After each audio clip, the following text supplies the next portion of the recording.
to respond to. Go ahead, please. All right. So, Professor Ango, you have listened to the DG of the credit course speak. You've listened to Dr. Akin Shuju, also talk about the benefits of this scheme. I'd like to hear your perspectives about it.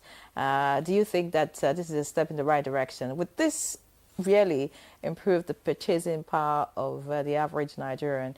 I mean, how does credit make your life better? Let us know.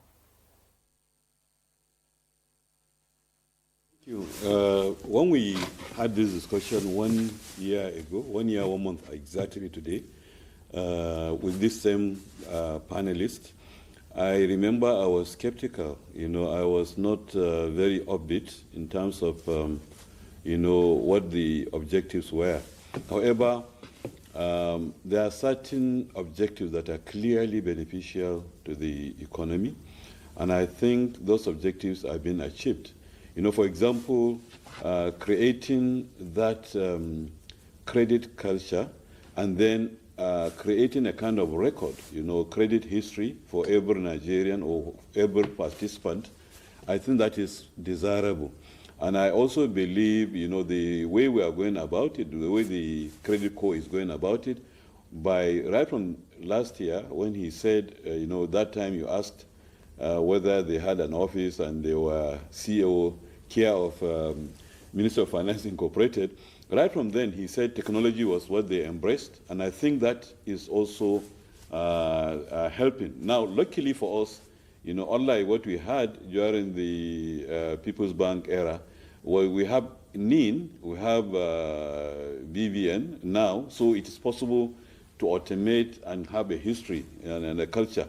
My skepticism has to do with the, the amount that, because we were starting with civil servants then, and as at that time it was 30,000, that was the minimum wage, and even now that is 70,000, that there is really little, very little, that a civil servant can actually, have free to be able to borrow. And then there is another issue, which is a major concern, which is the fact that, a lot of what we will be doing is, for example, if we are financing laptops or purchase of this or purchase of that, the tendency is that we are patronizing others. We are not providing much for employment. But I had the MD now speak about special schemes aimed at encouraging local productions.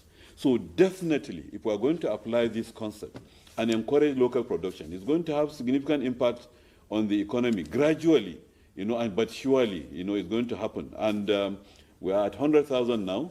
I believe getting to 1 million will not be a problem because they have set they have set the parameters clearly, and I will encourage them, to really go for as much as possible, loans that will promote local production and thereby automatically encouraging local economy and improving the economy even more than the other things. But of course, it's good to have also a credit culture, even though I said last year, and I still believe, it's a cultural thing. In Europe, they have the credit cooperatives. In the United States, they have the credit unions.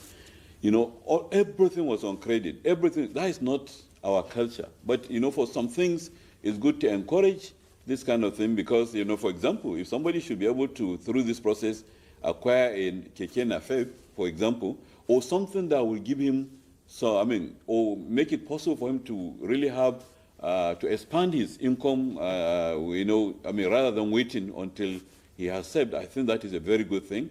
And I believe the way we are going about it, that is even more important. The way the credit core is going about it, whereby, it's being scientific, with all the data and everything, I think that is even what is more important because, you cannot just take the loan and go away. I think that is even more important. Creating that culture is clearly a departure from what we had during the People's Bank era.